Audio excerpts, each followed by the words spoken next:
ప్రభువైన యేసుక్రీస్తు నామములో క్రీస్తునందు ప్రియ సోదరి సోదరులకు నా వందనాలండి.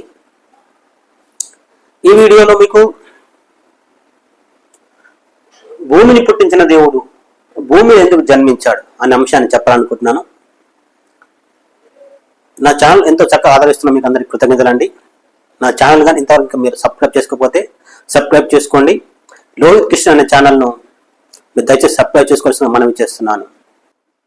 భూమిని పుట్టించిన దేవుడు భూమి మీద ఎందుకు జన్మించాడు అనేది ఈ వీడియోలో పాఠాంతరం అండి. దేవుడు అనే అంశాన్ని మొదట తెలుసుకోవాల్సింది. మనుషులందరూ దేవుడు అనే ఒక అంశాన్ని తెలుసుకోవాలి. మొదట మనం ఇక్కడ చూస్తున్నాం, భూమిని పుట్టించిన దేవుడు అంటే భూమి కంటే ముందు ఉన్నవాడని అర్థం అన్నమాట.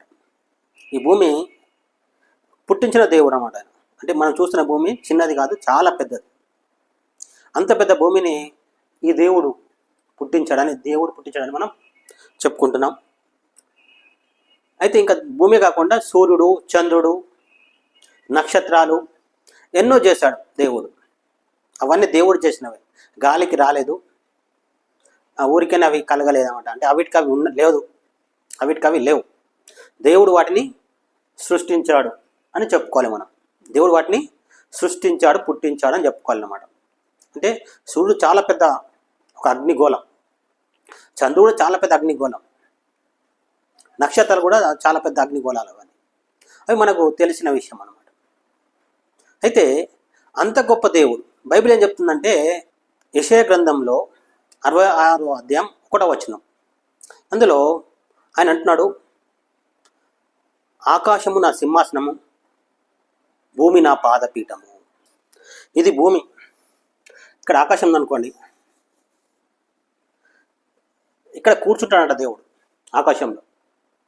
ఇక్కడ కాలు పెట్టుకుంటాడన్నమాట. ఆయన ఇక్కడ కూర్చుంటాడు, ఇక్కడ కాలు పెట్టుకుంటాడు. అంటే ఆయన భూమి కంటే పైన ఎంతో ఎత్తులో, ఆకాశం కంటే ఇంక ఎత్తులో ఉన్నాడు దేవుడు అన్నమాట.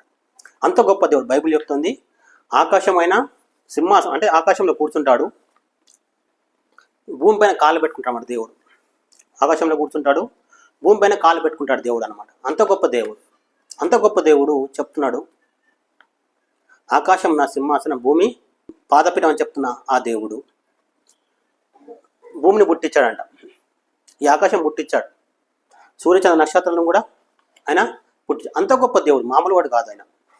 ఏదో భూమిని పుట్టించి, భూమిని పుట్టడానికి చిన్నవాడు కాదు. భూమిని అంతా ఆయన ఎట్లా పుట్టించాడు? మన భూమిని నోటి మాటతో పుట్టించాడు అన్నమాట. ఆయన బైబిల్ చెప్తుంది, కలుగును కాకనగా కలిగను అని చెప్తాం. అంత గొప్ప దేవుడు భూమి మీద ఎందుకు పుట్టాడు? ఇది ఈ వీడియోలో మీకు చెప్పాలనుకుంటున్నాను.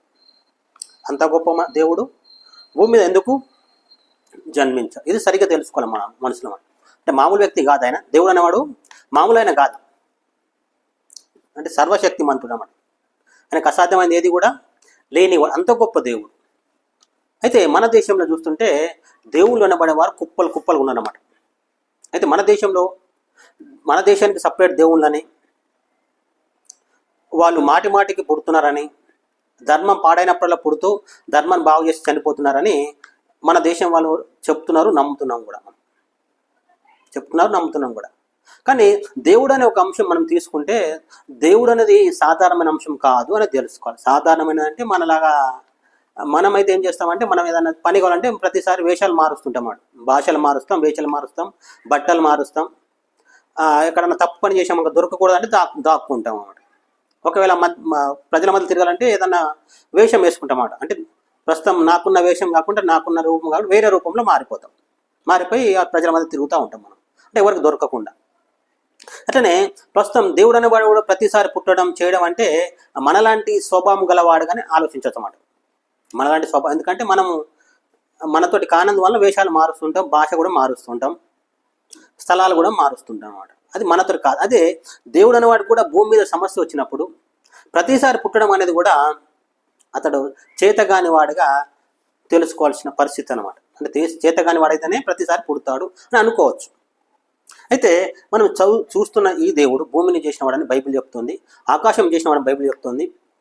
అయితే యెషయా గ్రంథం 45వ అధ్యాయం 12వ వచనంలో ఏమని ఉందంటే, భూమిని నేను కలగజేసి ఉన్నాను, భూమి మీద నరులను కూడా నేనే కలుగజేస్తున్నాను అని చెప్పబడుతుందన్నమాట. యెషయా గ్రంథం 45:12. అంటే ఆయన భూమిని కలుగజేశాడంట, భూమి మీద నరులను కూడా ఆయననే కలుగజేశాడు. అంటే ప్రస్తుతం మన భారతదేశానికి సపరేట్ దేవుడు అంటే ఏమి లేడు అని తెలుసుకోవాలన్నమాట. కానీ సపరేట్ దేవుడు ఉన్నారు. సపరేట్ దేవుళ్ళు ఉండడమే కాకుండా దానికోసం వాదించే వాళ్ళు కూడా ఉన్నారన్నమాట. మన దేశం దేవుళ్ళు వేరే, వేరే దేశాల దేవుళ్ళు వేరే అని వాదించే వాళ్ళు ఉన్నారు. సరే, నేను చెప్తున్న అంశం, భూమిని పుట్టించిన దేవుడు భూమి ఎందుకు జన్మించాడు అది మనం తెలుసుకోవాల్సి ఉంది అన్నమాట.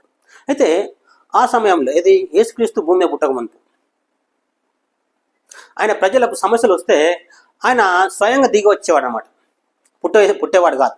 మన దేశంలో అయితేనేమో మన భారతదేశ ప్రజలకు దాని సమస్య వస్తే ఆ దేవుడు ముందుగానే పుట్టి సమస్య వచ్చేటప్పటికి రెడీగా ఉంటాడు అన్నమాట.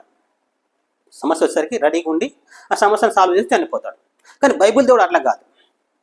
బైబిల్ దేవుడు ఎలా అంటే ఏ సమస్య అయినా కానీ అవసరం వస్తే ఆయన దిగి వస్తాడు, లేకపోతే ఆయన పక్షంగా దూతలను పంపిస్తాడు అన్నమాట. ఆయన పక్షంగా దూతలను పంపిస్తాడు. ఆ దూతలు ఎంత శక్తిమంతులు బైబిల్ మనం చూసుకోవచ్చు. ఇప్పుడు ఒక వచనాన్ని చదువుకుందాం. యెషయా గ్రంథం 36వ అధ్యాయం 1-2 వచనాలు. హిజ్కియా రాజు యొక్క 14వ సంవత్సరమున అష్షూరు రాజు అయిన సెన్వెరీబు యూదా దేశములోని ప్రాకారం గల పట్టణములన్నిటి మీదకి వచ్చి వాటిని పట్టుకొనెను. అంతటా అష్షూరు రాజు రబ్షాకేను లాకీషు పట్టణం నుండి యెరూషలేము నందున రాజైన హిజ్కియా మీదకి బహు గొప్ప సేనతో పంపెను. ఇక్కడ ఇజ్రాయెల్ దేశంను హిజ్కియా అంటే ఆయన వెళ్తున్నాడు అన్నమాట. ఆ సమయంలో పక్క దేశపు రాజు, అతని పేరు సెన్వెరీబు, అష్షూరు రాజు అయిన సెన్వెరీబు, ఆయన రబ్షాకే అంటే ఆయనను యెరూషలేము మీద దాడి చేయపో, వాళ్ళందరిని పట్టుకొని రాపో అని పంపించారన్నమాట. గొప్ప సేనతో, మామూలు సేన కాదు, గొప్ప సేనతో ఆ దేశాన్ని పట్టుకోపోనికి వచ్చాడు. ఆ దేశ ప్రజలందరినీ పట్టుకొని పోవడానికి వచ్చి పట్టణాన్ని, యెరూషలేము అనే పట్టణాన్ని ముట్టడి వేసినాడు. ముట్టడి వేసినప్పుడు మన దేశ పద్ధతులు ఏముంటుందంటే అప్పటికే ఆ దేశంలో ఒక దేవుడు ఉంటాడు. మన దేశంలో ఆయన వెళ్ళి యుద్ధం చేస్తాడు అన్నమాట. కానీ ఇక్కడ అట్లా లేదన్నమాట. ఈ బైబిల్ దేవుడు అలా చేయలేదు. అప్పటికే పుట్టడం, ఆయన పుట్టి చేసి సమయం వచ్చినప్పుడు యుద్ధం చేయడం కాదు. అయితే ఇంత గొప్ప ముట్టడి వేసినప్పుడు అయితే వీళ్ళు మొరపెట్టారు అన్నమాట దేవుడికి, ఓ దేవుడా మమ్మల్ని కాపాడాలి, మమ్మల్ని కాపాడు, మనం విడిపించడం మొరపెట్టినప్పుడు ఆ దేవుడు చేసిన అద్భుతమైన సంఘటన ఇక్కడ ఉండదన్నమాట. ఇక్కడ యెషయా గ్రంథం 37వ అధ్యాయం 35వ వచనంలో మనం చూసుకోవచ్చు. ఇక్కడ ఆయన ఏమంటున్నాడంటే, నా నిమిత్తమును నా సేవకుడైన దావీదు నిమిత్తమును నేను ఈ పట్టణమును కాపాడి రక్షించుదును. 36వ వచనం కూడా, అంతటా యెహోవా దూత బయలుదేరి అష్షూరు వారి దండుపేటలో 185,000 మందిని మొత్తెను. ఉదయమున జనులు లేవగా వారందరూ మూతక్కలేబరముగా ఉండిరి.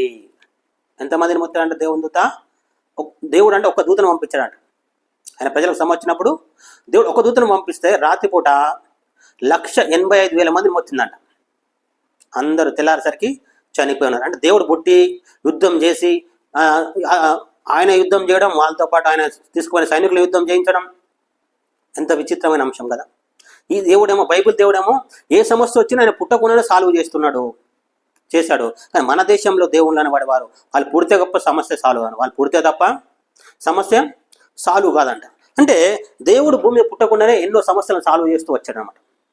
ఎన్ని సమస్యలైనా సాల్వ్ చేశాడని మనం బైబిల్లో చదివితే మనకు అర్థమవుతుంది. ఎటువంటి సమస్య అయినా సాల్వ్ చేశాడు. ఇజ్రాయెల్ జనాంగం, వాళ్ళు ఇజ్రాయెల్ ఆయన ఆ జనాంగం ఐగుప్తు అనే దేశంలో బానిసలు ఉంటే వారు విడిపించడానికి మోసే అని ఒక ఆయన పంపించాడు. ఆయన పుట్టలేదు. ఆయన పుట్టి పోయి రకరకాల తంటాలు వాడి వారిని విడిపించలేదు. మోసే ఒక ఆయన పంపిస్తే మోసే అంటే ఆయన ఆ దేశ ప్రజలను విడిపించుకొని వచ్చాడు బయటకు. అది దేవుడు అంత శక్తిమంతుడు. ఆయన మాటతోటి అన్ని చేస్తాడు. ఆయన చెప్పిన ఆయన ఎవరైనా వాడుకుంటే వాళ్ళ దారి చేస్తామన్నమాట. ఒక చోట సంసోను ఒక భక్తుడు ఉంటాడన్నమాట. సంసోను ఒక భక్తుడు ఆ ప్రజలకు న్యాయాధిపతిగా ఉంటాడు. ఆ ప్రాంత ప్రజలకు సంసోను అంటే పట్టుకుపోవడానికి చాలామంది వస్తారన్నమాట. అతను ఒక్కనే పట్టుకుపోవడానికి చాలామంది వస్తారు. వచ్చి పట్టుకుపోయే సమయంలో పట్టుకొని పోతుంటే అతడు దేవునికి మొరపెడతాడు, ఓ దేవుడా నాకు సహాయం చేయమన్నప్పుడు. అప్పుడు ఆ సమయంలో అతన్ని కట్టేసి పట్టుకొని పోతుంటారు. దేవుని ఆత్మ అతను మీకు దిగి వస్తుంది అన్నమాట. దిగి వచ్చినప్పుడు అతను కట్టేసిన తాళ్ళు మొత్తం తెగిపోతాయి. ఆ దగ్గరలో ఉన్న ఒక గాడిద దౌడ ఎముకను తీసుకొని అతను 1000 మందిని చంపాడంట. ఎంతమందిని? 1000 మందిని చంపాడంట. ఒక్కడే, అతను ఒక మనిషి. కానీ మన ప్రాంతం మన దేశం వల్ల అయితేనే అతను దేవుడు అయితే అట్లా చేస్తాడు, లేకపోతే చెయ్యరు, ఎవరితోటి కాదు అని అతని దేవుని వేసి పూజిస్తారు. కానీ బైబుల్ ప్రజలు అట్లా ఎవరిని ఆ సంసోను దేవుడిగా మొక్కలేదు. అయితే నేను చెప్తుంది ఏంటంటే ఆ దేవుడు ఆయన పుట్టకుండా ఎన్ని పనులైనా చేయించగలడు. అంత సమర్థుడైన దేవుడు. భూమి ఆయన పాదపీఠంగా, ఆకాశం ఆయన సింహాసనంగా, ఆకాశం పైన ఎత్తుగా ఉండేది అంత గొప్ప దేవుడు తను తాను తగ్గించుకొని ఈ భూమికి జన్మించాడు, యేసుక్రీస్తుగా జన్మించాడు. అది బైబిల్ చెప్తున్న సత్యం. ఎన్నిసార్లు జన్మించాడు బాబు అంటే ఒక్కసారి జన్మించాడు. అంత గొప్ప దేవుడు ఒక్కసారి జన్మించాడు. అది అసలు ఎందుకు జన్మించాడు నేను చెప్పాను. ఎన్ని సమస్యలైనా ఆయన కానిదంటూ ఏది లేదనమాట.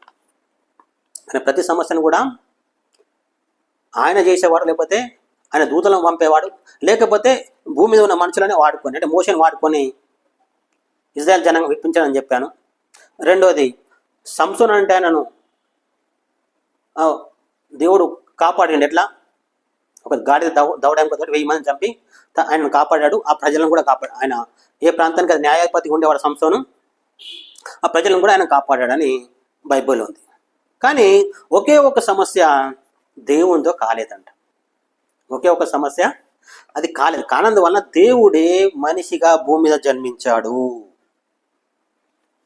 భూమిని పుట్టించిన దేవుడు భూమి మీద కాలు పెట్టుకుంటాడు, ఆకాశంలో కూర్చుంటాడు, ఇంకా అంత ఆకాశం కంటే పైన ఎత్తులో ఉంటాడు. అంత గొప్ప దేవుడు ఆయనతో కాని ఒక సమస్య వచ్చింది. ఆ సమస్య సాధ్యం కావాలంటే ఆయననే మనిషిగా పుట్టాల్సి వచ్చింది భూమి మీద. ఏమిటిది ఆ సమస్య అనేది స్పష్టంగా మనం తెలుసుకోవాల్సింది. అంత గొప్ప సమస్య దేవుడిని మనిషిగా మార్చేసింది అన్నమాట. దేవుడిని ఏం చేసింది? మనిషిగా మార్చేసింది. మనిషి అయ్యాడు. ఇదే అసలైన ట్విస్ట్ కలిగిన ఒక అంశం అన్నమాట. ఇది ఏమిటి అంశం అంటే, దేవుడు ఆదికాండం 1వ అధ్యాయం 26వ వచనంలో ఆయన అన్నాడు ఏంటంటే, చూద్దాం.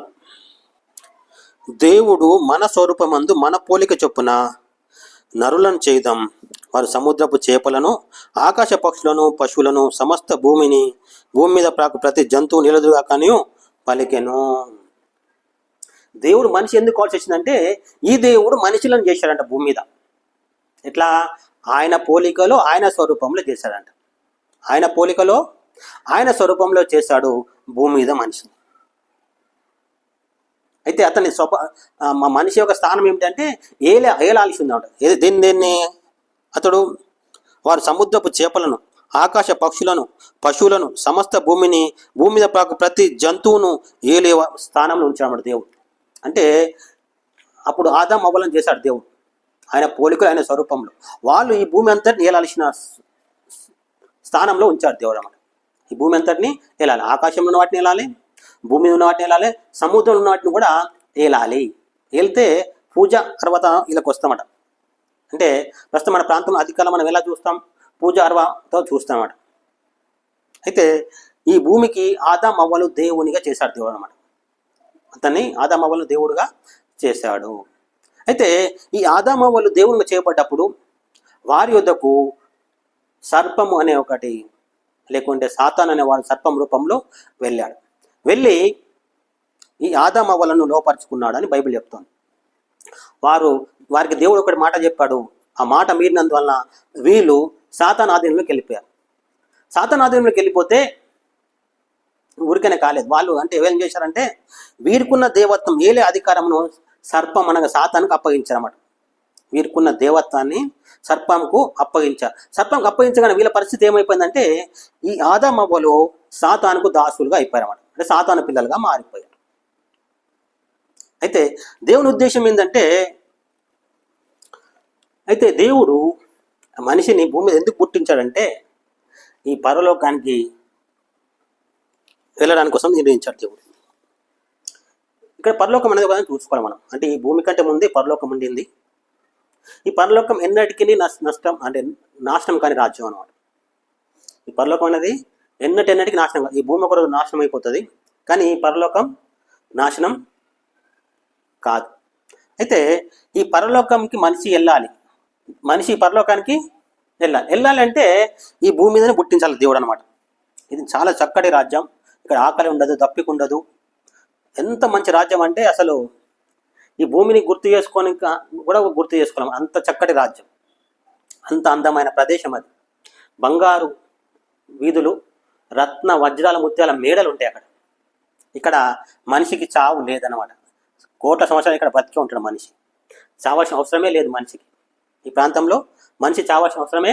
అంత మంచి రాజ్యం పరలోకం. అయితే ఈ పరలోకంలో మనిషిని దేవుడు డైరెక్ట్ పుట్టించాల్సి ఉండే, కానీ పుట్టేయలేదు. ఎందుకంటే మనిషిని దేవుడు స్వేచ్ఛ స్వాతంత్రాలు గలవాడిగా చేస్తాడన్నమాట. స్వేచ్ఛ స్వాతంత్రం గలవాడిగా చేస్తాడు. అయితే మన ప్రాంతం, మన దేశంకు చెందిన అంబేద్కర్ ఇలా అన్నాడు అన్నమాట.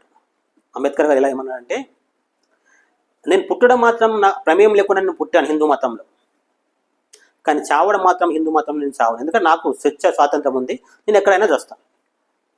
అందుకని ఆయన ఆ మతం వదిలిపెట్టేసి ఇంకో మతంలో కలిసాడు అనమాట.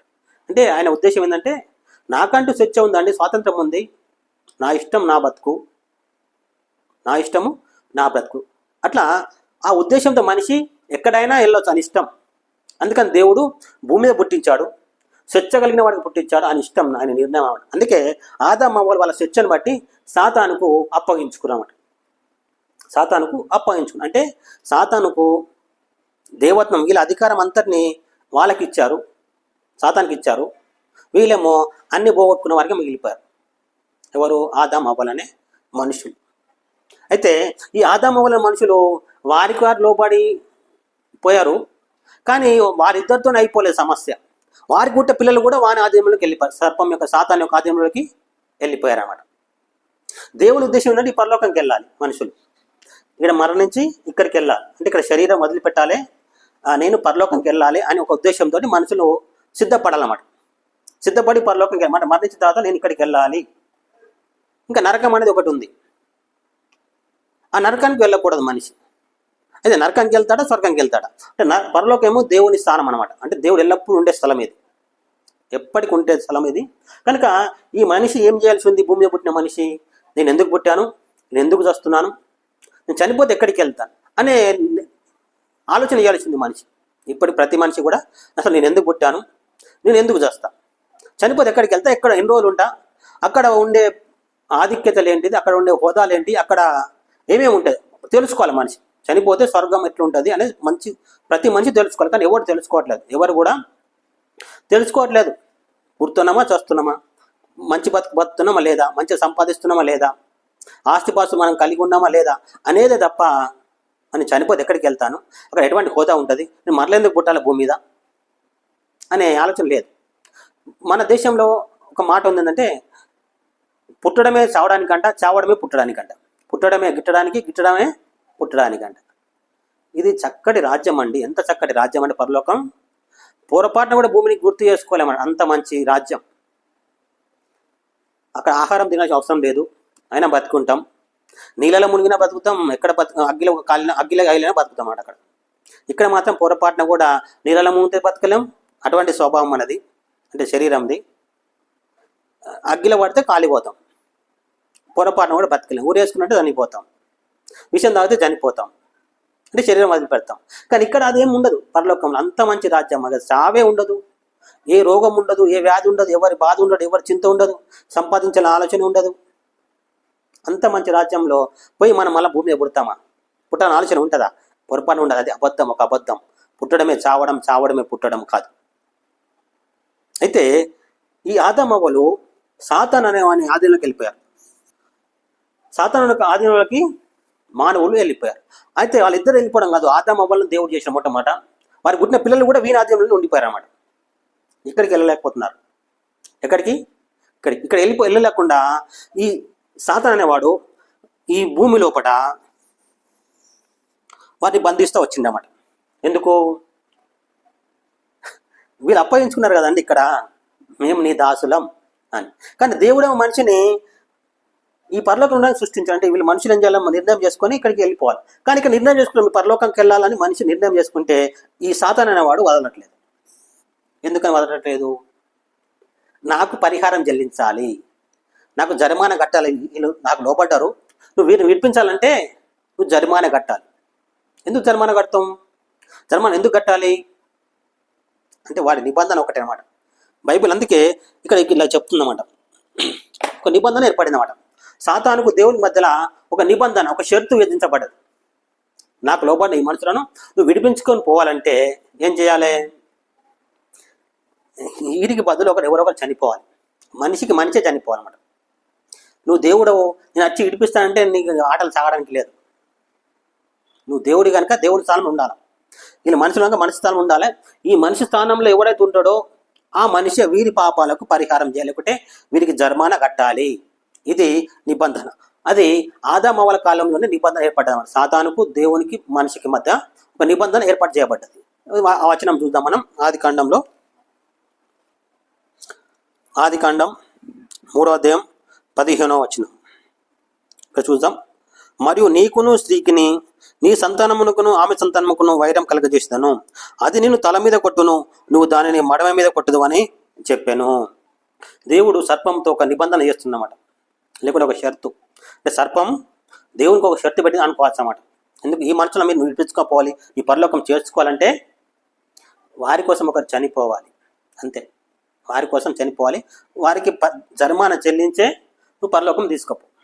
అప్పటి వరకు నా అధీనంలో ఉంటారు. ఈ భూమిలోని ఒక భాగంలో పాతాళం అనేది ఉండేదన్నమాట. ఒకప్పుడు పాతాళం అనేది ఇక్కడ ఉండేది. చనిపోయిన ప్రతి వారు ఈ పాతాళంకి వెళ్ళిపోయారు అన్నమాట.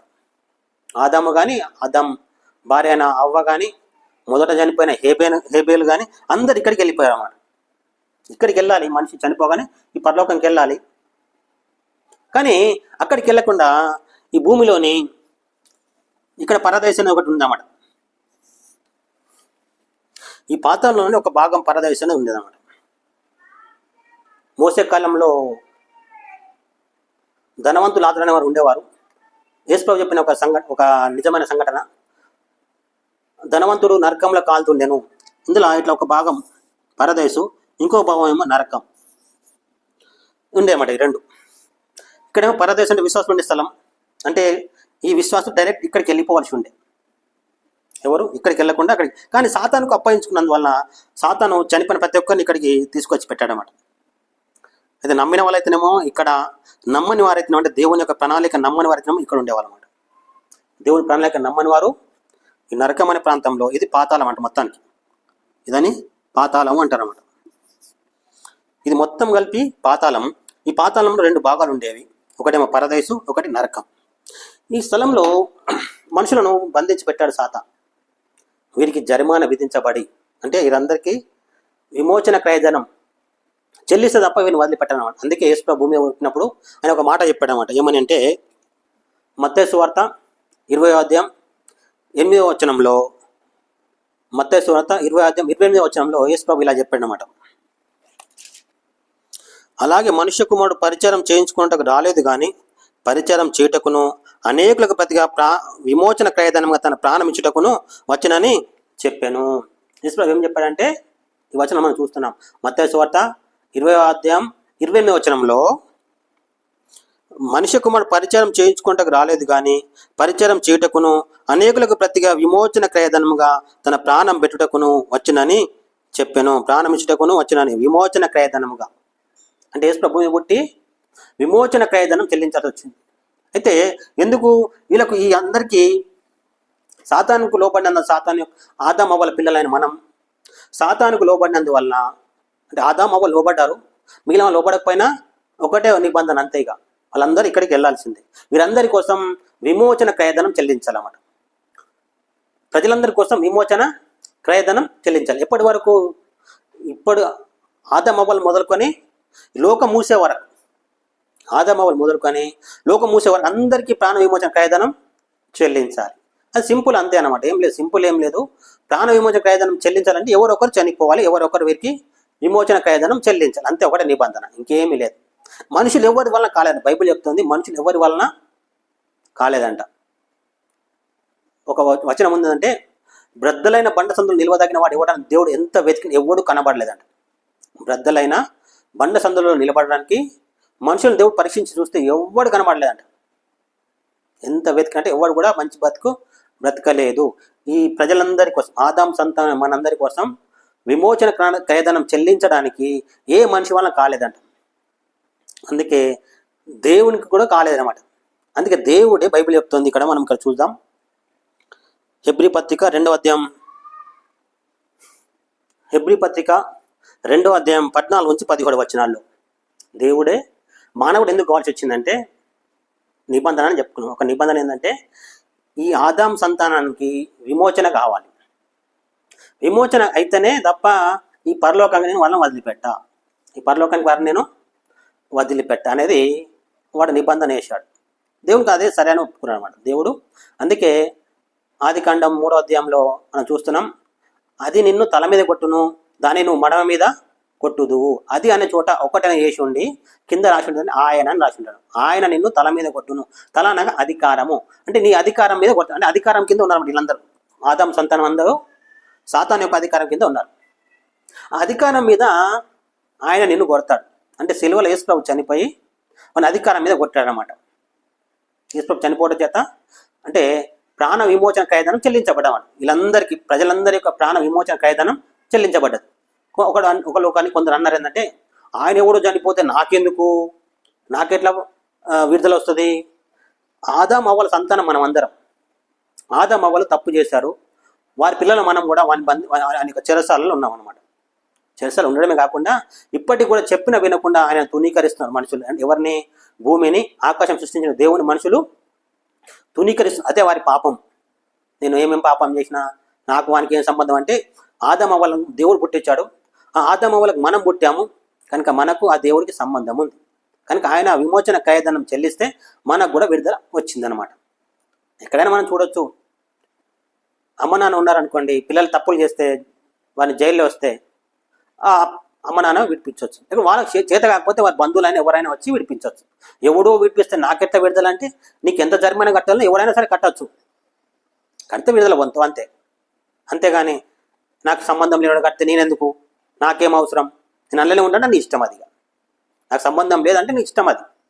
అందుకే మనుషులను దేవుడు స్వేచ్ఛగాలుగా పుట్టించాడు భూమి మీద. నీకు ఇష్టమైతే ఈ పరలోకానికి వెళ్ళొచ్చు, లేదంటే నరకానికి వెళ్ళొచ్చు, అంతే తప్ప ఇంకా వేరే మూడో స్థలం లేదు. మూడో స్థలం ఉంది కానీ మూడో స్థలం అక్కడ ఎవరు ఉండరు. మూడో స్థలంలో ఎవరు ఉండరు. దాన్ని పరదైసు అంటారు అన్నమాట. ఒకటి నరకం, పరదైసు, పరలోకం. నరకం, పరదైసు, పరలోకం 3 ఉంటాయి అన్నమాట.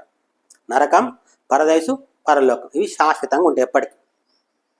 అయితే పరదైసు కొన్నాళ్ళకు తీసివేయబడుతుంది, కానీ నరకం, పరలోకం అనేది ఎప్పటికి ఉంటాయి.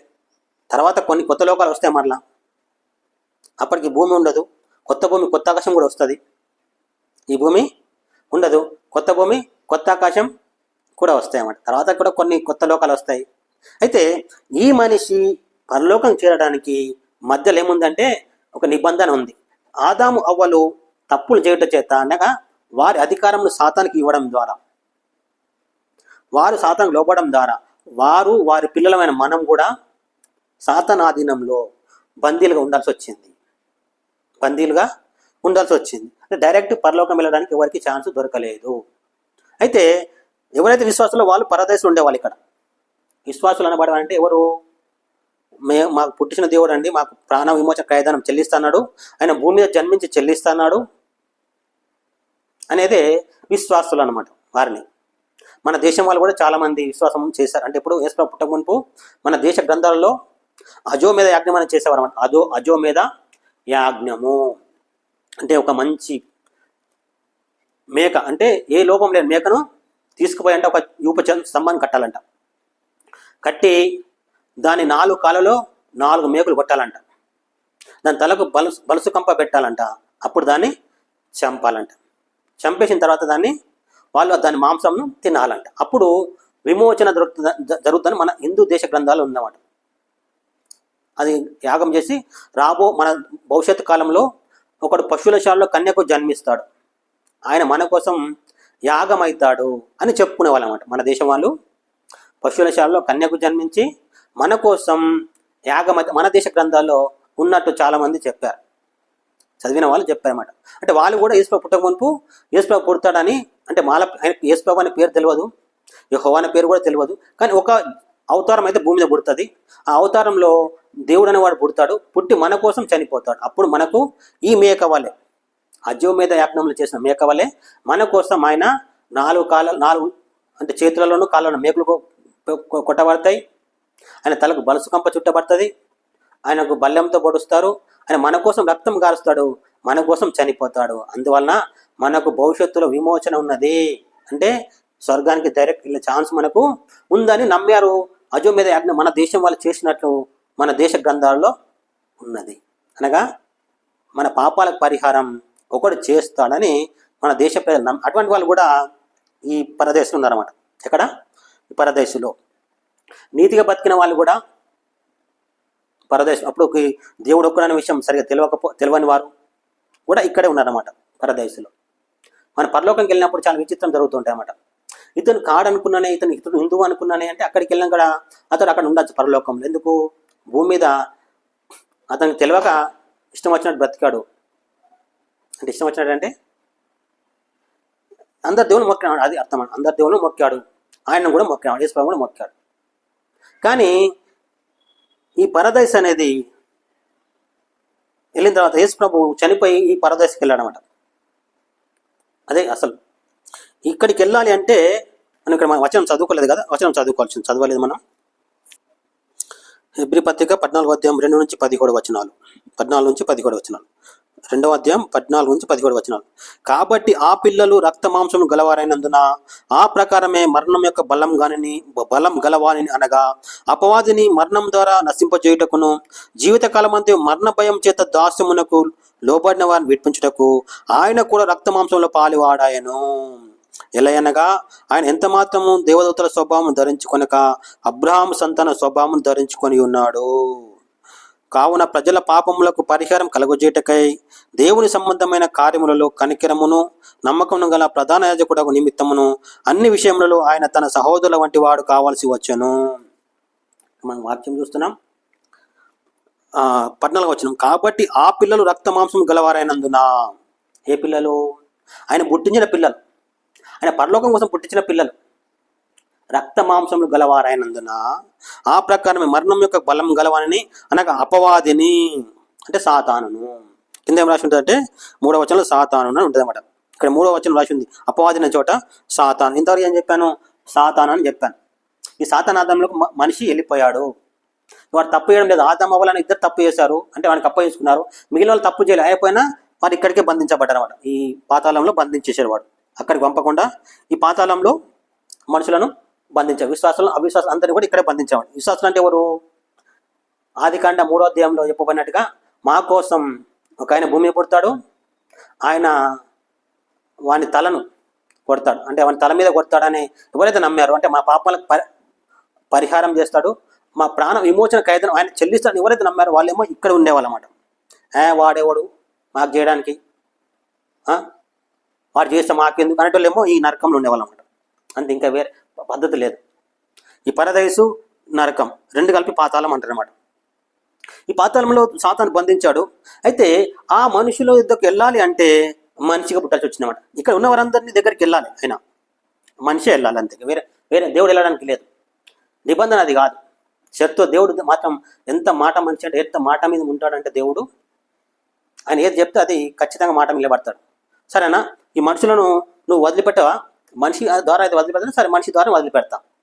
వీరి కోసం మనిషే ఇక్కడికి రావాలి. అంటే చనిపోతే మనుషులందరూ ఇక్కడికి వస్తారన్నమాట. చనిపోయిన ప్రతివాడు ఈ రెండో ప్రాంతాలు ఏదో ఒక ప్రాంతానికి వెళ్ళాల్సి ఉండే, అంతే. యేసు భూమి పుట్టగానే ఆయన మనిషి అయ్యాడు కనుక ఆయన చనిపోతే ఖచ్చితంగా ఇక్కడికి వెళ్ళాల్సి ఉంటుంది అన్నమాట. ఆయన చనిపోతే ఇంకా వేరే స్థలం లేదు. ఆయన దేవుడు కదా, దేవుని కొడుకు కదా, చనిపోయింది కదా, అక్కడ పంపిస్తానని ఛాన్స్ లేదు. ఎవరైనా కానీ చనిపోయి ఇక్కడికి వచ్చి ఉండాలన్నమాట. కనుక యేసు చనిపోవడం చేత ఇక్కడికి వచ్చాడు, ఇక్కడికి పరదేశంలోకి వచ్చాడు అన్నమాట. యేసు చనిపోయి ఈ పరదేశంలోకి వచ్చాడు. పరదేశంలోకి వచ్చి ఏం చేశాడు? అందరికి సువార్త చెప్పాడు. బైబిల్ చెప్తుంది అందరికీ సువార్త చెప్పాడు. ఏమని? మీరు ఎన్నో సంవత్సరాలు ఎదురు చూస్తున్న విమోచన క్రయధనం నేను చెల్లించాను. ఎన్నో సంవత్సరాలు ఎదురు చూస్తున్న విమోచన క్రయధనం నేను మీకు చెల్లించాను. కనుక నేను ఇప్పుడు ఈ మొత్తం భాగం, ఈ పాతాళ భాగం తీసుకుని వెళ్ళిపోతున్నాను. యేసు ప్రభు ఎందుకు వచ్చాడంటే ఇక్కడ ఆయన ప్రజలు, బైబిల్ చెప్తుంది, ఆ పిల్లలు రక్త మాంసం గలవారైనందున ఆ ప్రకారమే మరణం యొక్క బలం గలవానని అనగా అపవాదిని మరణం ద్వారా నశింపజేయటకును జీవిత కాలమంతయు మరణ భయము చేత దాస్యం లోబడిన వారిని విడిపించటకును ఆయన కూడా రక్త మాంసంలో పాలువాడాయను. ఎందుకంటే భూమి యేసు ప్రభు పుట్టాల్సి వచ్చింది. దేవుడు మనిషి ఎందుకు పుట్టాల్సి వచ్చింది? ఆయన పుట్టించిన వాళ్ళు ఇక్కడ బందీలుగా ఉన్నారన్నమాట. ఆ బందీలు ఉన్న వారు విడిపించబడాలంటే వారికి ప్రాణ విమోచన క్రయధనం చెల్లించాల్సి వచ్చింది. మనుషులతోటి కానందువలన ఆ దేవుడే భూమి మీద ఒక్కసారి మనిషిగా పుట్టి చనిపోయాడు. చనిపోతే అక్కడికి వెళ్ళడానికి లేదు ఆయనకు, సరిగ్గా ఇక్కడ పట్టుకురాల్సింది ఎవరైనా. ఈ సాతాను ఏం చేస్తాడంటే ఇక్కడ పట్టుకొస్తున్నాడు ఇక్కడికి, అంతే. ఇంకా భూమి మీద పుట్టిన ప్రతి మనిషిని సాతాను పట్టుకొచ్చి ఇందులో వేసేసాడు. ఎందులో ఏ దానికి అర్హత అయితే అందులో వేసాం, ఏ దానికి అర్హత ఉంటే అందులో. ఇప్పుడు యేసు అర్హత ఏది? పరదేశ అర్హత. అతను నీతిగా బ్రతికాడు, దేవునికి మొక్కుతూ బ్రతికాడు, వాని మొక్కలేదు కనుక ఇక్కడికే రావాలి. కానీ ఆయన సిలువలో చనిపోవటం చేత దేవుని తృప్తిపరచని చెప్తుంది బైబిల్. దేవుణ్ణి తృప్తిపరచను, అందుకే ఆయన యాగం ఏమైంది? అంగీకరించబడ్డది. అప్పుడే పరలోకంలో ఒక శాసనం వెలువడింది. ఇప్పటి నుంచి సాతాను ఆధీనమున్న పాతాళము అంటే మరణము, బైబిల్ యొక్క మరణం యొక్క బలం గలవాని మరణం ద్వారా జయించుటకు అనమాట. అంటే ఆయన మరణించడం చేత ఈ పాతాళమును, ఇప్పుడు పాతాళం యొక్క అధికారం, మరణం యొక్క అధికారం ఉన్నాయి, అన్ని యేసుక్రీస్తు అధికారానికి వెళ్ళిపోయాము. ఎవరి వద్దకు వెళ్ళిపోయాయి? సాతాను నుంచి మళ్ళా యేసుక్రీస్తుకు ట్రాన్స్ఫర్ అయిపోయాయి అన్ని అంటే వీడు కూడా యేసుక్రీస్తు ఆధీనంలోకి వెళ్ళిపోయాడు అనమాట. వీడు సైతం సాతాను కూడా యేసుక్రీస్తు ఆధీనం, మరణం కూడా యేసుక్రీస్తు ఆధీనంలోకి వెళ్ళిపోయింది. అందుకని అప్పుడు అధికారం యేసుక్రీస్తు వచ్చిన ఈ పాతాళమును, ఈ పరదేశును ఇక్కడ నుండి తీసుకుపోయి దేవుడు ఇక్కడ వేసేసాడు అనమాట. దీన్ని ఇక్కడ చూస్తున్నాం. దీన్ని ఏదైతే ఉందో ఇది ఇదే ఉన్నట్టుగానే దేవుడు ఇక్కడ నుంచి తీసేసాడు, మొత్తం పట్టుకొని వెళ్ళిపోయాడు. ఇది ఇక్కడ లేదు. ఇప్పుడు యేసుక్రీస్తు పుట్టకపోయి ఇక్కడ ఉండేది, ఇప్పుడు ఇక్కడ లేదు, ఇక్కడికి వెళ్ళిపోయింది అనమాట. అంటే ఈ పరదేశకు దేవుడు వాకిలిగా చేశాడు అన్నమాట. దీన్ని ఇక్కడ నుండి ఇక్కడ తీసుకుపోయాడు అందరిని. అయితే ఇక్కడ తీసుకుపోయి వీరికి ఆదేశాలు ఉన్నాయన్నమాట, మీరు పరలోకంకి వెళ్ళిపోవచ్చు ఇక ఎవరైనా. ఇక్కడేమో బందీ అయిపోయారు ఇక్కడ వర. ఈ బందీ అయిన వారందరికీ విమోచన ఖైదం చెల్లించబడిన వలన ఈ పరలోకాన్ని బైబిల్ చెప్తుందంటే ఇక్కడ మనం చూద్దాం వచనం. ఎఫెసీ పత్రిక 4:8-10 ఇలా ఉందన్నమాట. ఎఫెసీ పత్రిక 4:8-10 మనం చదువుకుందాం.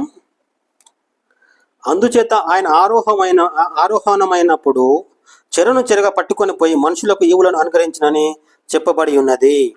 ఆరోహణమైనగా ఆయన భూమి యొక్క క్రింది భాగంలోకి దిగనని అర్థం ఇచ్చున్నది కదా. దిగినవాడు తానే సమస్తం నింపునట్లు ఆకాశ మండలం అన్నిటికంటే మరీ పైకి ఆరోహణమైన వాడినై ఉన్నాడు. యేసు ప్రభు చనిపోయినప్పుడు అంట 3 రోజులు ఆయన ఆత్మ ఇక్కడ చెప్పాను, ఇక్కడ ఇక్కడికి వెళ్ళిపోయింది అప్పుడు. ఇక్కడ చూపిస్తున్నాను, ఇక్కడ ఈ ప్రాంతానికి వెళ్ళిపోయింది అన్నమాట. వెళ్ళిపోయి వీరికి స్వార్థ చెప్పాడు. ఎవరు పరదేశంలో ఉన్న వారికి స్వార్థ చెప్పాడంటే, మీకోసం ప్రాణ విమోచన ఖైదనము నేను చెల్లించాను, మీరు నమ్మితే నాతో పాటు వచ్చేసి పరలోకానికి చేరొచ్చు అని దాన్ని పట్టుకొని వెళ్ళిపోయాడు అన్నమాట. ఇక్కడ ఈ భాగం ఏదైతే ఉన్నారో ఈ భాగం తీసుకుపోయి పరలోకానికి పక్కన పెట్టేశాడు అన్నమాట. ఈ నరకం ఇలాగ ఉంది, పరదేశం ఇక్కడ ఉంది. పరదేశంలో ఎవరైతే విశ్వాసం ఉన్నారో వాళ్ళు నమ్మిన వాళ్ళందరూ ఇందులో పరలోకానికి చేరిపోయారు అన్నమాట. అయితే కొందరు అంటారు, ఇంకా ఈ పరదేశం ఇక్కడనే ఉంది, ఇందులో ఇంకా చనిపోయిన ప్రతి వారు ఇక్కడే ఉంటున్నారు, ఇంకా పరలోకం ఎవరు కూడా వెళ్ళలేదు అని. అది ఏదైనా నమ్ముకోవచ్చు మీరు. కానీ యేసు ప్రభు చనిపోయి ఏం చేశాడు? ఇక్కడికి వెళ్ళాడు. యేసు ప్రభు చనిపోయి ఇక్కడికి వెళ్ళాడు. దీన్ని మొత్తం పట్టుకొని పోయాడని మనం ఎఫెసీ పత్రిక 4:8-10 చూసామాట. దేవుడు ఏమని మళ్ళీ ఒకసారి చూద్దాం వాచనం. అందుచేత ఆయన ఆరోహణమైనప్పుడు చెరును చెరగా పట్టుకొని పోయి మనుషులకు ఈవులను అనుగ్రహించినని చెప్పబడి ఉన్నది. ఆరోహణమైనగా ఆయన భూమి యొక్క క్రింది భాగంలోకి దిగిననియు అర్థమిచ్చున్నది కదా. దిగినవాడు తానే సమస్తమును నింపునట్లు ఆకాశ మండలం అన్నిటికంటే మరీ పైకి ఆరోహణమై వాడై ఉన్నాడు. అంటే ఆకాశ మండలం అన్నిటికంటే పైకి వెళ్ళి ఈ పరదేశం మొత్తం పట్టుకొని వెళ్ళిపోయి ఇక్కడ పెట్టాడన్నమాట. పట్టుకొని వెళ్ళిపోయి పెట్టాడు. ఎందుకు? ఈ సాతాను ఆధీనంలో ఉండేది మొత్తం. సాతాను నాకు విమోచన ఖైదనం దొరుకుతగా నేను వదిలిపెట్టా అన్నాడు. విమోచన ఖైదనం యేసు ప్రభు చెల్లించాడు. అందుకే దేవుడు భూమి మీద పుట్టాడు. అంటే భూమిని పుట్టించిన దేవుడు భూమి మీద ఎందుకు జన్మించాడంటే, ఆయన పుట్టించిన మనిషి భూమి మీద ఉన్నాడు, ఆ మనిషిని సాతాను అనేవాడు బంధించి పెట్టాడనమాట. అందుకు మాత్రమే దేవుడు ఒక్కసారి జన్మించాడు. ఎందుకు పుట్టాడంటే, తాను పుట్టించిన మనుషులు సరిగ్గా సరాసరి పరలోకం వెళ్ళాల్సి ఉంది, భూమి నుంచి పరలోకం వెళ్ళాల్సి ఉంది. కానీ వెళ్ళకుండా ఇక్కడ బందీలు అయినందువలన ఈ పాతాళంలో బందీలైనందువలన వీరిని విడిపించాలంటే మనిషి మాత్రమే చేయాల్సిన పని అన్నమాట. కానీ ఏ మనిషి చేయలేకపోయాట, ఏ మనిషి కూడా చేయలేడు అని బైబిల్ చెప్తుంది. ఏ మనిషి చేయలేనందువలన ఆ దేవుడే ఆయన పిల్లలు రక్త మాంసములు గలవరైనందువలన ఆయన కూడా రక్త మాంసములలో పాలివాడు ఆయను. రక్త మాంసములు పాలివాడై నీతిగా నిజాయితీగా బ్రతికి తండ్రి అయిన దేవుని తృప్తిపరిచి ఆయన మన కోసం చనిపోయాడని బైబిల్ చెప్తుంది. యెషయా గ్రంథంలో ఆయన గురించి ఏం రాసిందంటే మనందరి దోషం ఆయన మీద మోపెను. ఏమని చెప్తుంది యెషయా గ్రంథంలో? మనందరి దోషం ఆయన మీద మోపెను, మన కోసం ఆయన దెబ్బలు తిన, మన కోసం ఆయన గాయపరచబడ్డాడు. మనమందరము గొర్రెల వాళ్ళ తోవ తప్పిపోతుమి, ఎవరి దారిలో నడుచుతుమి, కానీ మనందరి దోషమును యేసుక్రీస్తు మీద తండ్రి అనే దేవుడు మోపాడు. ఎప్పుడు సిలువలో మోపాడు అన్నమాట. అప్పుడు ఆయన చనిపోయాడు. అందువలన ఆదాము అవ్వలు చేసిన ఆ పొరపాటుకు, మనం చేసిన పొరపాట్లకు కూడా అన్నిటికీ ప్రాణ విమోచన ఖైదానం చెల్లించబడింది. అది చెల్లించాలంటే మానవులతోటి కాలేదు. దేవుడు మానవులతో చేయాలనుకుంటే దేవుని పద్ధతి ఏంది? అయితే ఆయన దిగి వస్తాడు, ఆయన చేస్తాడు. లేదంటే ఆయన దూతలు పంపుతాడు, వాళ్ళతో చేయిస్తాడు. లేదంటే మూడోది మనుషులను వాడుకొని చేస్తాడు అన్నమాట. దేవుడు నిబంధన ప్రకారం దేవుడు చేయకూడదు, దూతలు చేయకూడదు, మనిషే చెయ్యాలన్నమాట. ఆయన మనుషులను వాడుకొని ఏం చేశాడు? మోషే అంటే వాడుకొని ఇజ్రాయెల్ ప్రజలను బానిసత్వం విడిపించాడు. ఇంకా సంసోను వాడుకొని న్యాయాధిపతిగా సంసోను ఉంచి ఆ ప్రాంత ప్రజలను కాపాడాడు. ఇంకా అట్లా చాలా మంది ద్వారా ఆయన ప్రజలను కాపాడుకున్నాడు. ఎన్ని అద్భుతాలు, ఎన్నో మహత్కారాలు చేశాడు. దేవదూతల ద్వారా ఆయన ప్రజలను కాపాడాడు. ఎన్నోసార్లు ఆయన ప్రజలను దేవుడు ఆయన దూతలతో కాపాడాడు. కానీ మనిషి ధారణ చేయాలి. ఈ నిబంధన ప్రకారం బైబిల్ 2 నిబంధనలు ఉన్నాయి. బైబిల్ కొత్త నిబంధన, పాత నిబంధన. అంటే బైబిల్ నిబంధన గ్రంథం. అంటే సాతానుకు దేవునికి మధ్య కూడా ఒక నిబంధన వచ్చింది మనిషి తప్పు చేసినప్పుడు. ఆ నిబంధన ప్రకారం మనిషే ఈ ప్రజల పాపాలకు పరిహారం చేయాలి. అది ఎవరి వలన కానందువలన దేవుడికి తెలుసు. అప్పుడే ఇప్పుడు ఆదాము అవ్వలు ఉన్నప్పుడే చెప్పాడన్నమాట. ఆయన అనగా అది అంటే స్త్రీ. ఆయన అంటే ఆ స్త్రీకి పుట్టేవాడు అని అర్థం. కన్యకకు పుట్టేవాడు అని అర్థం. బైబిల్ చెప్తుంది ఆయన కన్యకకు జన్మించాడు. అంటే ఆయన అది అంటే స్త్రీకి పుట్టినవాడు. అంటే అందరిలాగా పుట్టినవాడు కాదు. అందరిలాగా అంటే స్త్రీ పురుషుల కలయిక వలన పుట్టినవాడు కాదు అని మొదటి దినాలలో చెప్పాడు దేవుడు. స్త్రీ పురుషుల కలయిక వలన నేను జన్మించాను, నేను ఆమెకి పుడతాను, అంటే స్త్రీకి పుడతాను అని రాసి ఉందన్నమాట. స్త్రీకి పుడతాడు అనమాట. అంటే సపరేట్ ఒకరికే పుడతాడు, ఒకదానికే. ఇద్దరు కలయిక పుట్టాడు. అయితే మన దేశపు దేవుళ్ళు ఎలా ఉంటారు? పెళ్ళైన వారికి పుడతారు అన్నమాట వాళ్ళు. ఆ లక్ష్యం ఏమిటిది? రాక్షసులను చంపడం. మన దేశ దేవుని లక్షణం ఏంటంటే రాక్షసులను చంపుతారు అన్నమాట. వాళ్ళు రాక్షసు యొక్క పని ఏంటిది? ఎప్పుడు ఒక ఆకలి అయినప్పుడు ఒకరిని తింటూ ఉంటాడు అన్నమాట. అలా తింటూ ఉంటే జనాభా ఉంటుందా? అందరూ నశించిపోతారు అన్నమాట. కనుక అలా నశించిపోకుండా ఉండాలంటే దేశం కూడా ఉండదు నశించిపోతే. కనుక ఆయన చంపడానికి మన దేశంలో మన దేవుళ్ళు పుట్టారన్నమాట. అర్థమవుతుంది కదా? పుట్టారన్నమాట. ఈ పరలోకం స్వర్గం ఎక్కడ ఉంది ఈ మధ్యలో? మన దేశ ప్రజలకు పరలోకం అనేది లేదు, నరకం అనేది లేదు. పుట్టడం, సావడం. దేవుడు మన సమస్యలు వస్తే దేవుడు పుట్టి భూమి పుట్టి సమస్యను సాల్వ్ చేయడం, అలా విశ్వాసం ఉన్నదన్నమాట. కానీ ఈ దేవుడు ఈ మనిషిని ఈ పరలోకం ఉండడానికి పుట్టించాడు. ఈ భూమి మీద ఉన్న జనాభా అంతా కూడా ఇప్పటికీ ఈ దేవుడు అంటే బైబిల్ దేవుడు పుట్టించిన మనుషులే. భూమి మీద 6 ఖండాలు ఉన్నాయి. 6 ఖండాల్లో 220 కంటే దేశాలు ఉన్నాయి. అన్నిటిలో కూడా ఈ దేవుడు పుట్టిన మనుషులే ఉన్నారు. భారతదేశంలో కూడా ఈ బైబిల్ దేవుడు పుట్టిన మనుషులే ఉన్నారు, సపరేట్గా లేరు. సపరేట్ దేవుళ్ళు మాకు అనడానికి ఏ స్టాండర్డ్ బట్టి వాళ్ళు సపరేట్ దేవుళ్ళు అయ్యారు మనకు? దేని బట్టి మనకు సపరేట్ దేవుళ్ళు అయ్యారు మనకు? భూమిని పుట్టిన చేత దేవుడు అనొచ్చు. దేవుని స్థానం ఏమిటిది? భూమి కంటే గొప్పది, ఆకాశం కంటే గొప్పది, సూర్య చంద్రుడు కంటే గొప్పది. అంత గొప్ప దేవుని స్థానం పుట్టి సపరేట్ భారతదేశానికి అన్వయించడం ఎంతవరకు సమంజసం? అది ఎంతవరకు సమంజసం అని ఆలోచించాల్సి ఉంది. అందువల్ల నేను చెప్తున్నదంటే ఈ దేవుడు ఒక్కసారి పుట్టాడు. ఏ దేవుడు? మనిషిని పుట్టించిన దేవుడు. మనిషి పాపాల పరిహారం చేయాల్సి వచ్చింది ఒక్కసారి మాత్రమే. అంత మునిపేమో మనుషులు ఇశ్రాయేల్ ప్రజలకు చెప్పాడు దేవుడు, మీరు ఏదైనా తప్పు చేస్తే గొర్రె పిల్లని కానీ, మేక పిల్లని కానీ, లేకుంటే చేత కాకపోతే బీదవాడైతే గువ్వలను కానీ, పావురాలను కానీ బలిగా అర్పించి మీ పాపాల పరిహారం చేసుకొని చెప్పాడు. అంటే ఎందుకు? నేను భవిష్యత్తులో మీకోసం చేయబోతున్నాను, అప్పటి వరకు మీరు ఇది తాత్కాలికంగా పాటించండి అని చెప్పాడు అన్నమాట. అందుకే వాళ్ళు ఆ రాబోవానికి విశ్వాసం ఉంచి వాళ్ళు చెప్పింది చేశారు, విమోచన కొరకు. ఈ దేవుడు ఒక్కడే ఎవరికి? మనందరికీ, భూమి అంతటికి, భూమి ప్రతి మతానికి కూడా ఈయన ఒక్కడే దేవుడు. కానీ బైబిల్ చెప్తుంది అందరూ గొర్రెల వాళ్ళు తోవదప్పిపోయారంట. ఇష్టం వచ్చిన వాడు ఇష్టం వచ్చిన తోవలు వెళ్ళిపోయాడు. అందువలన వారు రకరకాల దేవుళ్ళను కల్పించుకున్నారు.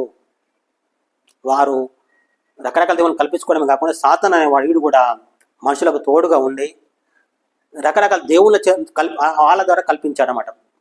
ఈ సాతాను మనుషుల ద్వారా రకరకాల దేవుళ్ళను కల్పించాడనమాట వాడు. అని ఇప్పుడు చూసాం కదా. దేవుడు అంటే ఎవరు? ఆకాశం కంటే ఎత్తులో ఉన్నాడు, భూమి మీద పాదాలు పెట్టుకుంటాడు, ఆకాశంలో కూర్చుంటాడు, అంతకంటే ఎక్కువ ఉండేవాడు, అంతకంటే గొప్పవాడు, అంత శక్తిమంతుడు. ప్రతిసారి పుట్టడం మన ఏమంటారు, మన ఆలోచనకి అందంది అనమాట. అది ప్రతిసారి పుట్టిండంటే ఇక ఆయన ఏమనుకోవాలి, మనం అంటే అంత తెలివి లేనివాడుగా, శాత కాని వాడుగా, మనకంటే శక్తిహీనుడుగా అనుకోవచ్చు అనమాట. కానీ మనం పుట్టించిన దేవుడు, ఆకాశం పుట్టించిన దేవుడు, ఆయన అన్ని సాధ్యమని చెప్పాడు బైబుల్. నాకు అసాధ్యమైన ఏదైనా ఉండునా, ఆయనకు అసాధ్యమైనది ఏది కూడా లేదని బైబిల్ చెప్తుంది. అన్ని సాధ్యం. మనం విన్నాం కదా. దేవుడే ఏదైనా సమస్య వస్తే దేవుడే స్వయంగా ఎట్లా ఏ అవతారంలో దిగి వస్తాడన్నమాట. ఆదాం కాలంలో, అది అబ్రహాం కాలంలో దేవుడు స్వయంగా దిగి వచ్చాడని బైబిల్ చెప్తుంది. లోతు అనేట ఆయన ఉన్న పట్టణాన్ని తగలబెట్టడానికి దేవుడే స్వయంగా దిగి వచ్చాడని బైబిల్ చెప్తున్నమాట. అది దేవుడు స్వయంగా ఉన్న రూపంలో దిగి వస్తాడు. కాకపోతే మన మానవ రూపంలో దిగి వస్తాడు. అంతకుముందే పుట్టి చేసే పని కాదనమాట.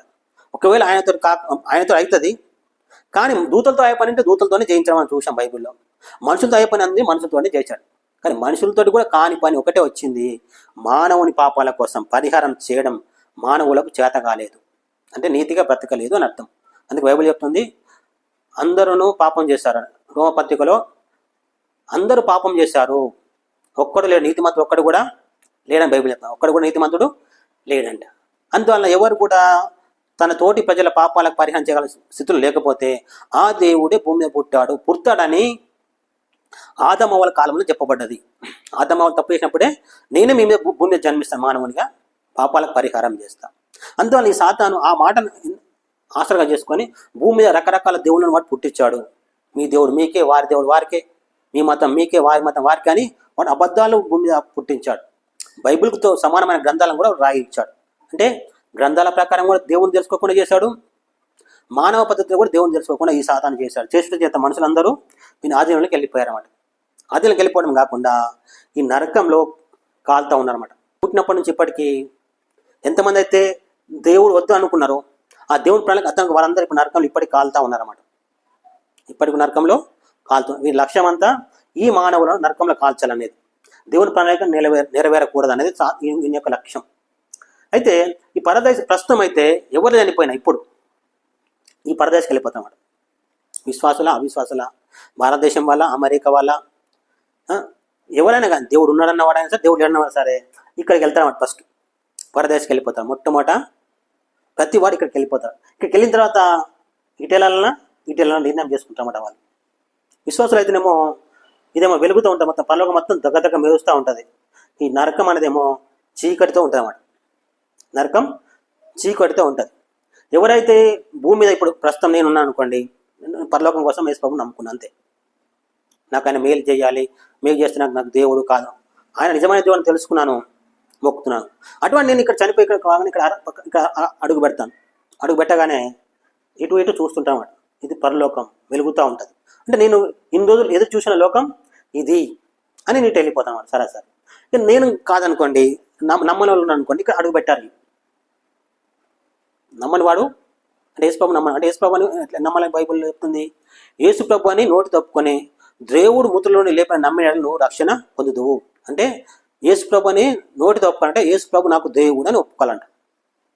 తర్వాత యేసుప్రభు నా పాపాల కోసం చనిపోయాడు, చనిపోయిన యేసుప్రభుని దేవుడు లేపాడు. ఎవరు లేపారు? దేవుడు లేపాడు. నమ్మితే అప్పుడు ఈ పరలోకం వెళ్ళి అర్హత పొందుకుంటున్నాడు మనిషి, వాడు ఏ మతం వాడైనా సరే. ఒక ఆయన అన్నాడు ఏంటంటే, ఒక వీడియో ఒక కామెంట్ పెట్టాడు, వాడి దేవుడు ఎవడు వాని క్రైస్తవ మతంలో పుట్టియమని వారను, హిందూ మతం పుట్టియకమని, హిందూ మతంలో పుట్టడం ఏంది, హిందూ మతం నుంచి వాళ్ళ క్రైస్తవ మతంలో కలవడం ఏమిటిది అని చెప్తున్నాడు. అంటే ఏమి అర్థం చేసుకున్నాడు దేవుడు అనే అంశంలో వాడు అతను? అంటే అతనికి ఏమైనా బుర్ర ఉందా అని అనుకోవచ్చు అన్నమాట. మనిషిని దేవుడు ఎట్లా పుట్టించాడంటే స్వేచ్ఛ కలిగిన వాడికి పుట్టించాడు. నీకు ఇష్టమైతేనే ఈ పరలోకానికి రా, లేకుంటే నరకానికి వెళ్ళు. ఈ రెండే స్థలాలు, ఇంకా మూడో స్థలం లేదు. మొట్టమొదటి చనిపోయిన మనిషి ఇక్కడ అడుగు పెడతాడు. ఇక్కడికి వచ్చిన తర్వాత ఇటు వెళ్ళాలా ఇటు వెళ్ళాలి నిర్ణయం చేసుకోవాలి మనిషి వాడు. సరే, ఇప్పుడు నమ్మని వాడు ఇక్కడ అడుగు పెట్టండి పరదేశంలో, నమ్ముకోలేదు కానీ అతను ఇక్కడ పరదేశంలో అడుగు పెట్టండి. ప్రతి ఒక్కరికి ఇది ఒకటే స్థలం అనమాట. చనిపోగానే ఆఖరి గడియ ఇక్కడ చనిపోగానే శరీరం ఇక్కడ పడిపోతుంది, ఇతని ఆత్మ ఇక్కడికి వెళ్ళిపోతుంది క్షణంలోనే. ఇక్కడికి వెళ్ళిపోగానే ఇతడు ఇటు వెళ్ళాలా ఇటు వెళ్ళాలి నిర్ణయం చేసుకున్న సమయం ఆఖరి గడి అనమాట ఇది. ఎట్లా ఆఖరి గడి అని చెప్పొచ్చు మనం? యేసుప్రభు సిలువలో చనిపోయినప్పుడు పక్కన ఒక దొంగ ఉండేవాడు. ఒక దొంగ అన్నాడు, ప్రభు నన్ను జ్ఞాపకం చేసుకో అన్నాడు అన్నమాట. ఈ రాజ్యంతో వచ్చినప్పుడు నువ్వు నన్ను జ్ఞాపకం చేసుకో అన్నాడు. ఈ రాజ్యంతో వచ్చినప్పుడు నన్ను జ్ఞాపకం చేసుకో అంటే యేసుప్రభు అన్నాడు, నేడే నువ్వు నాతో కూడా పరదేశంలో ఉండు అన్నమాట. అంటే ఆఖరి గడియలో ఆఖరి అవకాశం వాడికి దొరికింది ఏంటంటే పరదేశం. ఇక్కడ చూసాం కదా, పరదేశకు వెళ్ళే ఛాన్స్, యేసుప్రభుతో పాటు పరదేశకు వెళ్ళే ఛాన్స్ వాడికి దొరికింది అన్నమాట. అంటే స్వర్గానికి వెళ్తామని కాదు, ఈ వ్యక్తి పరదేశకు వచ్చిన వాడు స్వర్గానికి వెళ్తానని కాదు, ఇక్కడ వాడు నిర్ణయం చేసుకోవచ్చు అనమాట. ఈ పరదేశంలో పరలోకానికి వెళ్ళానా లేదని, అప్పటికి కూడా ఛాన్స్ అనమాట. కానీ వెంటనే ఇంక పరలోకం ఇచ్చిన దేవుడానికి కాదు, వీడికి నచ్చితే ఇంకా ముందుకు ప్రొసీడ్ అవ్వచ్చు అనమాట, ముందుకు వెళ్ళిపోవచ్చు, లేకుంటే లేదు ఈ నరకానికి వెళ్ళిపోవచ్చు వాడు. అదే కానీ బలవంతం లేదనమాట అప్పటికి కూడా. అందుకే ఈ పరదేశంలో చేరిన వ్యక్తి, ఎవరు నమ్మని వ్యక్తులు, ఈయనను తృణీకరించాలి, దేశంలో తృణీకరించే వాళ్ళు కూడా ఇక్కడ మళ్ళీ ఒకసారి ఛాన్స్ దొరికే అవకాశం ఉందన్నమాట. ఇక్కడ ఎవరు ఉంటారంటే పాస్టర్లు కూడా ఉంటారు. ఇక్కడ ఈ పరదేశంలో పాస్టర్లు కూడా ఉంటారు, సువార్త చెప్తుంటారు అన్నమాట. అప్పటికి కూడా అక్కడ కూడా అది కొందరు దైవజనులు చూసి వచ్చిన అంశంగా నేను వినడం చేత ఈ మాట చెప్తున్నాను. మీరు నమ్మితే నమ్మచ్చు, లేకుంటే లేదు. ఇది నమ్మాలని నేను చెప్పట్లేదు. ఇది ఇక్కడ పాస్టర్లు ఉంటారు, వాళ్ళు చనిపోయిన ప్రతి ఒక్కరికి కూడా ఇక్కడ సువార్త చెప్పాలకు అవకాశం ఉంటుంది పాస్టర్లకు. అప్పుడు కూడా ఈ మనిషి ఇంకా పరలోకం చేరకముందు ఈ పరదేశంలో యేసుప్రభు రక్తంలో వారి పాపాలు కడుక్కోవచ్చు. అప్పుడు యేసుప్రభు కూడా నమ్మే అవకాశం ఉంటుంది. కానీ ప్రస్తుతం సువార్త విన్న వారికి, సువార్తను తునీకరించిన వారికి, మతోన్మాదులకు ఆ ఛాన్స్ లేదు. ఇక్కడికి పోగానే వాడు ఇది ఎన్నుకోడు, పొరపాటున కూడా ఈ నరకమే అనుకుంటాడు అన్నమాట. వాడు ఎవడు? ఈ పరదేశం ఇష్టపడిన వాడు, యేసుప్రభు రాజ్యం పరలోకం అనేది ఇష్టపడిన వాడు, భూమి మీద తునీకరించిన వాడు ఇక్కడ కూడా తునీకరిస్తాడు అన్నమాట. ఇక్కడ కూడా ఈ పరదేశం వెళ్ళిన తర్వాత కూడా తునీకరించి నరకానికి ఎన్నుకుంటాడు తప్ప ఈ పరదేశాన్ని పొరపాటున కూడా ఎన్నుకోడు. వీళ్ళు స్వార్థ చెప్పాలని చెప్తారు, కానీ వాళ్ళు అంటారు ఏంటంటే మా టైం అయిపోయింది, భూమి మీద మా బ్రతుకుని పాడు చేసుకున్నాము, ఇప్పుడు మాకు మనసు లేదు, ఎక్కడికి పరదేశం వెళ్ళడానికి, పరలోకం వెళ్ళడానికి మాకు మనసు లేదు, నిజం తెలిసిన ఛాన్స్ ఉన్నా మాకు మనసు లేదని చెప్పి నరకానికి వెళ్తారు మన మనుషులు. ఎవరు? ప్రస్తుతం భూమి మీద యేసుప్రభుని తునీకరించేవారు. మా దేశపు దేవుళ్ళు ఆయన కాడు, ఆయన మాకు ఎట్లా దేవుడు అవుతాడు, బైబుల్లో మా పేరుందా, మీ పేరుందా, బైబుల్లో మీ తాత పేరుందా, మీ ముత్తాత పేరుందా, లేదు కదా, మా తాత పేరుంది, మా గ్రంథాల్లో అయితే మా ముత్తాత పేరుంది, మా గ్రంథాల్లో మా దేవుడు ఉంటాడు అనుకున్న వాళ్ళు ఈ పరదేశం పొరపాటు ఇష్టపరలోకం. అందుకని వాళ్ళు ఇక్కడికి నరకానికి వెళ్ళిపోతారు. కానీ కొందరు అయితే ఈ భూమి మీద చాలా కొంత మంచి వాళ్ళు ఉంటారన్నమాట.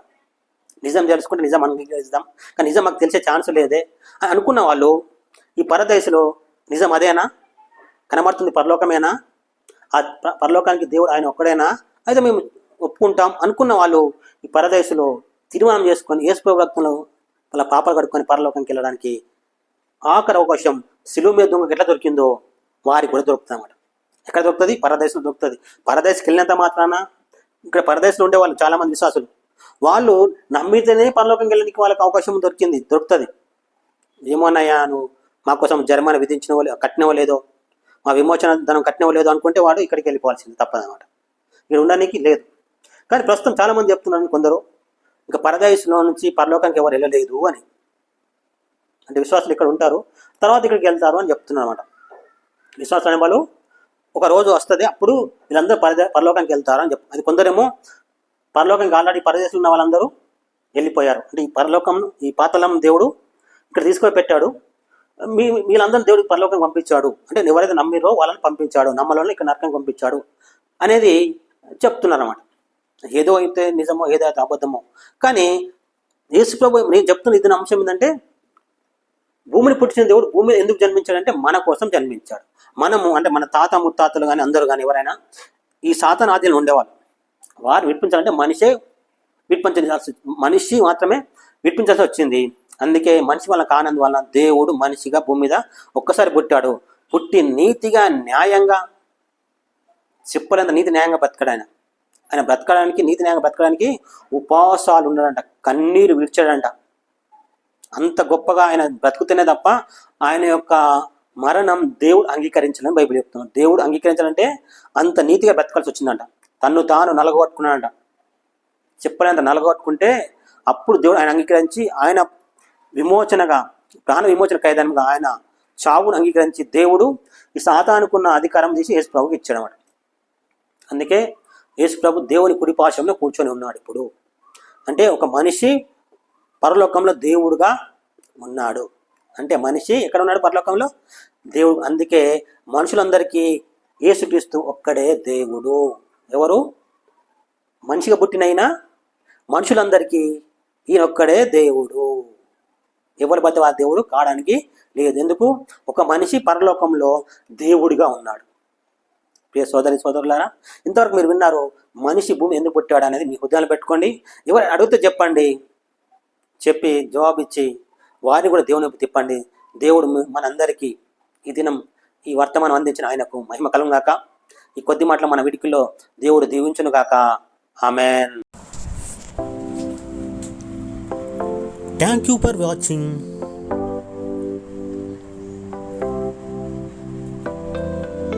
Subscribe to watch more, like video, comment, share video.